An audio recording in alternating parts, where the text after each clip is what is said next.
ছাত্রলীগ মারলে কত টাকা, পুলিশ মারলে কত টাকা। তার ধারাবাহিকতায় নুরে আলম সিদ্দিকীর পিঠন তার দোলাভাই আব্দুল আজিজকে দায়িত্ব প্রদান করে।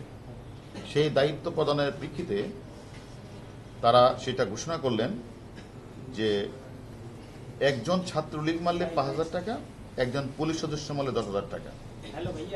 জামাত শিবির বিএনপির ক্যাডারদের নির্দেশনা প্রদান করে। এর ধারাবাহিকতায় গ্রেপ্তারকৃত আসামিরা প্রত্যক্ষ নির্দেশনায় বিএনপি জামাতের নেতা কর্মীরা টাকার বিনিময়ে টুকাই এবং ছিন্নমূল দিয়ে ঢাকা উত্তরা আবদুল্লাহপুর সদস্যের বিভিন্ন স্থানে ভাঙচুর, অগ্নিসংযোগ, নারীকে হত্যা করায় এবং যার ধারাবাহিকতা আপনারা দেখেছেন ঢাকা শহরের চতুর্দিকে আপনারা দেখেছেন যে গর্বের মেট্রো রেল, ডাটা সেন্টার, সেতু ভবন, বিটিভি ভবন এবং উত্তরাতে থানা পাড়িতে তারা হামলা করেছে। এবং শুধু থায় না, গতকাল আপনারা দেখেছেন যে ওই সেতু ভবনে যারা হামলাটা করেছিল তাদেরকে ভিডিও ফুটেজের মাধ্যমে ধরে আমরা তাদেরকে ধরে নিয়ে আসছি, তারা স্বীকার করেছে। এবং আজকে যখন আমরা আজিজকে ধরলাম সে কিন্তু স্বীকার করেছে যে তার শালার কাছে তথ্যটা থেকে এসেছে, সে তালার মাধ্যমে সে কিন্তু এই তথ্যটা ছুড়ে দিয়েছে। কিন্তু আমার কাছে মনে হয়েছে যেহেতু এত কম টাকা, যে ছাত্রলীগের মারলে 5,000, একটা পুলিশ মারলে 10, তাহলে পুলিশের প্রতি এত খুব কেন? আসলে আমরা তো আপনারা জানেন যে আসলে পুলিশ হচ্ছে একমাত্র যে বাংলাদেশের 71 সালের প্রথম মুক্তিযুদ্ধের, স্বাধীনতা যুদ্ধের প্রথম প্রতিরোধ যুদ্ধ হলো পুলিশ। এই পুলিশ কিন্তু রক্ত দিয়েছে 71-এ এবং বারবার যখন অগণতান্ত্রিক পন্থায় দেশের যে স্বাভাবিক পুলিশকে বিনষ্ট করার জন্য যখন একটা চক্র বারবার চেষ্টা করে, পুলিশ কিন্তু বারবার জীবন দিয়ে সেটা কিন্তু রক্ষা করে।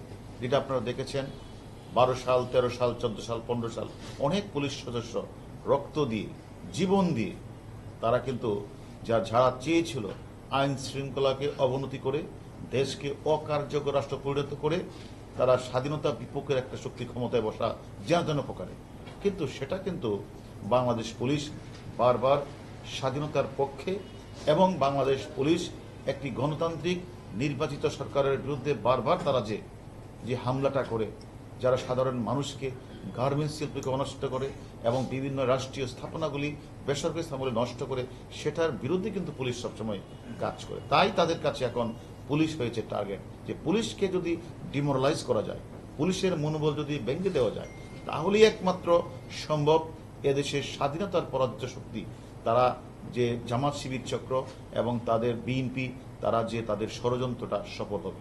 এই মানসিকতা নিয়েই কিন্তু তারা বারবার 28শে অক্টোবর আপনারা লক্ষ্য করেছেন তারা কিন্তু পুলিশকে হামলা করেছে, আমাদের পুলিশের সদস্যকে তারা হত্যা করেছে, যারা পিটিয়ে হত্যা করেছে এবং তারা আমাদের পুলিশ সামনে যে পুলিশ হাসপাতাল সেটাকে ভাঙচুর করেছে, প্রধান বিচারপতির বাসভবনকে ভাঙচুর করেছে। এই চক্রটা কিন্তু আবার এবার দেখেছেন এরাই আবার এই স্বাধীনতার বিরোধী এবং বিএনপির কিছু দোষর তারা মিলে কিন্তু আবার আমাদের বিভিন্ন স্থাপনা, পুলিশের স্থাপনা এবং আমাদের কয়েকজন পুলিশ সদস্যকে ঝুলিয়ে তারা হত্যা করেছে। এইটা কি কোনো সভ্য দেশের মানুষের পক্ষে সম্ভব? কারণ তারা এই রাষ্ট্রটাকে ব্যর্থ করতে চায়, অকার্যকর করতে চায় এবং স্বাধীনতার যে স্বপ্নের যে সোনার বাংলা, যে লক্ষ্যে এটাকে গঠন করতে সেটা থেকে তারা পাকিস্তানি কায়দায় আবার নিয়ে যেতে তাদের অপচেষ্টা। আমরা বাংলাদেশ পুলিশ সবসময় 71 সাল থেকে শুরু করে এ পর্যন্ত যতগুলি আন্দোলন হয়েছে একটা নির্বাচিত সরকারের বিরুদ্ধে, আমরা বাংলাদেশ পুলিশ কিন্তু আমরা কঠোর হস্তে দমন করার চেষ্টা করেছি। আমরা মনে করি এবারও যারা ওই 10,000 টাকা আর 1 লাখ টাকা যাই দেন, পুলিশ তো সস্তা না। হয়তো আমাদের খারাপ লাগছে, আমাদের 3টা পুলিশ সদস্যকে তারা একজনকে তারা জনসম্মুখে ঝুলিয়ে তারা হত্যা করেছে, হয়তো তাকে আমরা ফিরে পাবো না, এটা ঠিক। বাট আমাদের এই পুলিশ সদস্যকে যারা হত্যা করেছে তাদের প্রত্যেকের নাম নাম্বার আমরা পেয়েছি। তাদেরকে আমরা আপনাদের কাছে কথা দিচ্ছি যত দ্রুত সম্ভব তাদেরকে ধরে এনে আমরা আইনের আওতায় দাঁড় করাবই, এটা আমরা আপনাদের সামনে বলছি। এবং আমি মনে করি যে যিনি এখন বলেছেন যে ছাত্রলীগকে মারলে 5,000 টাকা, এই টাকাগুলি কারা বিলি করেছে তাদেরও 5-6 জন আমাদের কাছে অলরেডি, যারা ঢাকা শহরকে বিশৃঙ্খলা করার জন্য, অরাজকতা করার জন্য দায়িত্ব নিয়েছিল। তার মধ্যে সালাউদ্দিন টুকু, সাইফুল ইসলাম নীরব, SM জাহাঙ্গীর এবং আপনাদের এইদিকে হলো রফিকুল ইসলাম মজনু এবং আমিনুল ইসলাম সহ অসংখ্য জামাতের নেতাকর্মী, বিএনপি নেতাকর্মী আমাদের কাছে আছে। আমরা তাদের জিজ্ঞাসাবাদ করছি। তাদের মোবাইল থেকে অনেক মেসেজ পেয়েছি যারা বাহির থেকে তাদেরকে অর্ডার করেছে যে আমরা নতুন কমিটি তোমাদেরকে দিয়েছি, তোমরা যদি সেটা না করো তোমাদের ছুরি ফেলে চলে যেতে হবে, তোমাদের কমিটি থেকে বাদ দেওয়া হবে। তাদের এইভাবে মানে যে মেসেজ আমরা দেখেছি।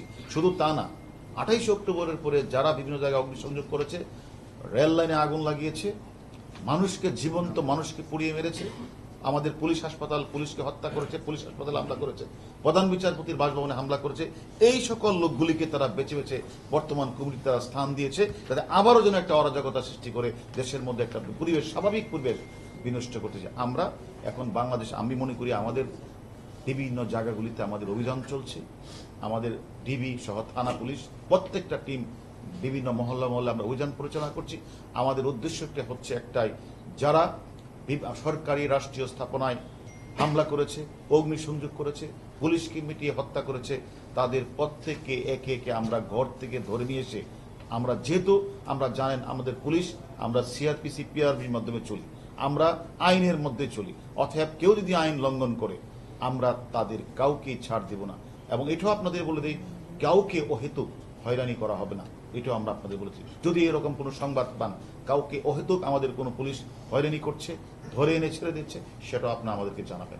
আমরা মনে করি যারা এই ঘটনার সাথে সত্যিকারভাবে জড়িত, জামাত, শিবির এবং বিএনপি, তাদের নাম আমরা পেয়েছি, আমরা সেই ভিত্তিতে আমরা গ্রেফতার করছি।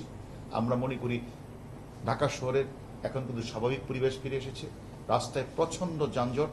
আমি মনে করি এই পরিবেশকে আরো ভালো করা, যেহেতু একটি ঘটনা ঘটেছে, আমি মনে করি এই পরিবেশকে আরো আমরা উন্নত করার জন্য আমরা বিভিন্ন জায়গাগুলিতে আমাদের দক্ষ পুলিশ অফিসাররা, ডিবির কর্মকর্তারা ঢাকা এবং ঢাকার আশেপাশে এবং বাংলাদেশের যে কোনো জায়গায় তারা লুকিয়ে থাকলেও তারা, যারা এই হত্যাকাণ্ড, যারা এই এই দুর্বৃত্তায়নের সাথে জড়িত, তাদের কাউকে ছাড়তে হবে না।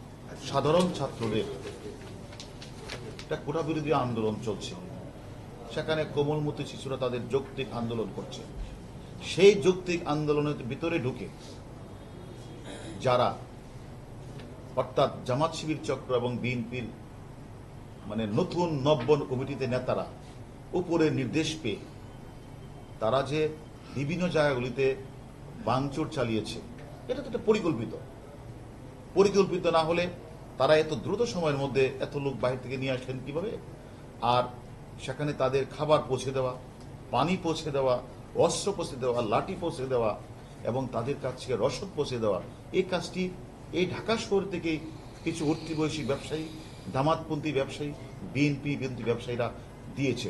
তাদের নাম্বার পেয়েছে, অনেককে আমরা গ্রেপ্তার করেছি এবং তাদের কাছ থেকে টাকা নিয়ে যে নতুন কমিটিতে আসা নেতারা, তারা যে টাকাটা বিলি করেছে তাদেরও প্রত্যেককে আমরা গ্রেপ্তার করেছি এবং তারা যাদেরকে মাঠ লেভেলে টাকাটা বিলি করেছে, অস্ত্র সাপ্লাই দিয়েছে, তাদেরও আমরা গ্রেপ্তার করেছি। আমরা তাদের কাছ থেকে সকল তথ্যই পেয়েছি। এখন আমাদের কাজটি হচ্ছে, যারা যারা এই ঘটনার সাথে জড়িত হয়েছে, যারা অর্থ বিনিয়োগ করেছে, যারা খাবার রসদ সাপ্লাই দিয়েছে, যারা টাকা বিনিয়োগ করে তারা পানি কিনে দিয়েছে, খাবার কিনে দিয়েছে, খিচুড়ি বিলি করেছে, প্রত্যেককে আইনের আওতায় আনা হবে।